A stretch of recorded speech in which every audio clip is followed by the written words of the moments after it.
Hi, I'm Scarlet Envy, and this is a Queen Who. Are there other drag queens that are not on Drag Race?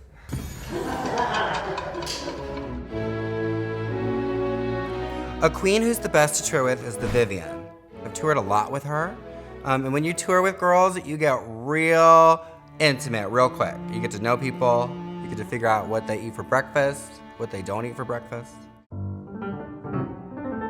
Candy Muse throws the best parties on the East Coast and over here on the West Coast. I haven't been to an after party that gets crazier than a Candy Muse party. I can't tell you why they're so great.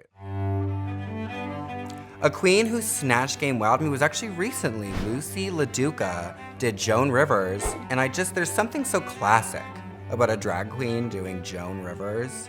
It's like a good classic impersonation, and she killed it.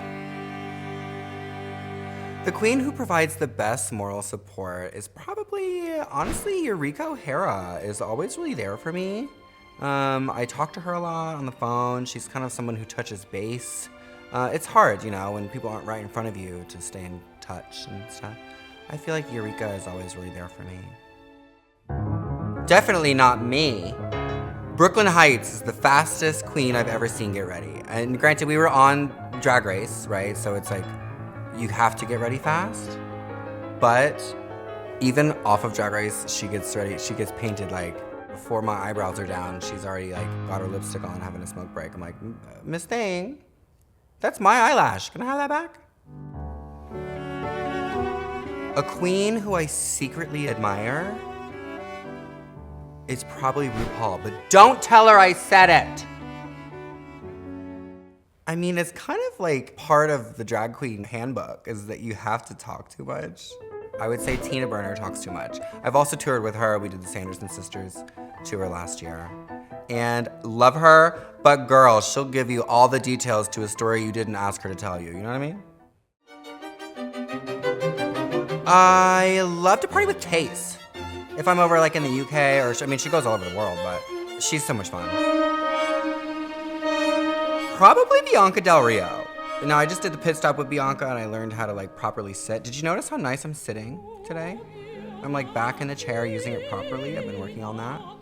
I'd say Bianca is the shadiest bitch I know.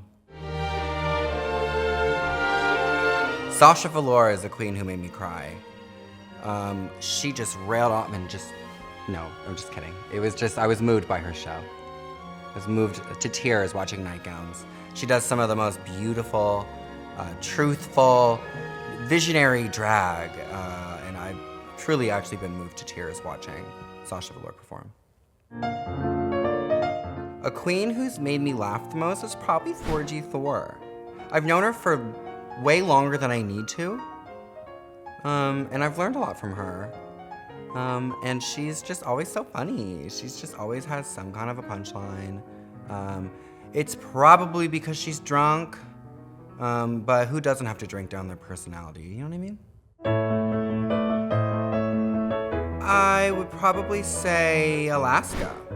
I saw her most recent tour, Red for Filth, yeah. I mean, I have always been an Alaska fan, years before I was a drag queen. So I think her music is amazing. I like kind of like garbage pop, like this like synthetic, like they've studied beats that I'm gonna love and listen to, like, you know, like Britney Spears. I like that Alaska brings like a cabaret space into a pop music. And that's such a unique kind of blend that I think works really well. I've seen her live. Probably Tace. Going back to like the one who's most fun to party with, there's no time for sleep if you're, you know, constantly glamorous. I'd say I don't think Tace ever has slept ever. I have come close to sharing a bed with Lady Bunny on a tour once. We were like right next to each other in the tour bus. And I don't know if you've ever been on a tour bus before, but you kind of have to like go into your coffin to go to bed. So you sleep between cities overnight, and you're kind of rumbling around in this like little tiny coffin. And she was right next to me. She'd bump into me, I could hear she was right next to me. So I know Lady Bunny more intimately than anyone ever needs to know Lady Bunny. Honestly, I've been trying to get on the TikTok thing. Like, Am I the Drama, obviously it was like a TikTok thing, but it wasn't really like me that put it on TikTok. So I'm still like working up to like doing my TikToks or even like opening it up and scrolling it. I think that Sugar and Spice would be a fun little like collab to get me like more on TikTok. Maybe I could get them like their secrets on how to use TikTok. You have to open your camera first. A queen who has a wild imagination, I'd probably say Evie Oddly. Just because the kind of shit that she comes up with is unlike anything I've ever seen in my life. She put dinosaur hands on her feet. The judges gagged. You look like Linda Evangelista, Triceratops, yes. So I've known Acid Betty forever. I used to go to her house for Easter morning. She would do like a big Easter party, believe it or not. The cold bitch that we know as Acid Betty is actually very warm-hearted and lovely and kind. And she would hide eggs all over her house. Literally, I would have to go find all these eggs all over Acid Betty's house. So that's how I learned how to hide my eggs. Just tuck them right away. I think a queen who could be celebrated more is Lip-Synca, because she's legendary. What we know as lip syncing today truly did come from her being a pioneer in the industry. Cutting together mixes, specifically when she answers the phone. There's things, if you haven't looked up Lip-Synca, do yourself a favor and go check her out. Send some love. A queen who should have their own reality show, probably me. Are you guys pitching me for that? Is that what this is? Are we auditioning for that now?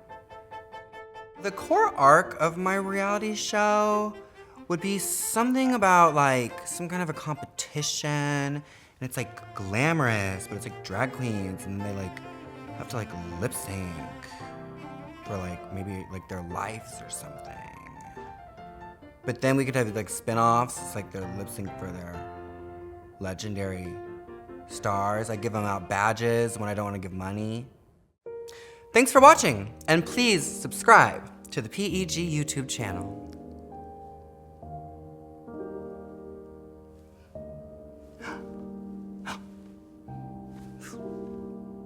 Bye-bye now. Bye-bye. Bye-bye now. Okay, that was fun. That was a good time. Keep watching. It's called binge viewing. I support you.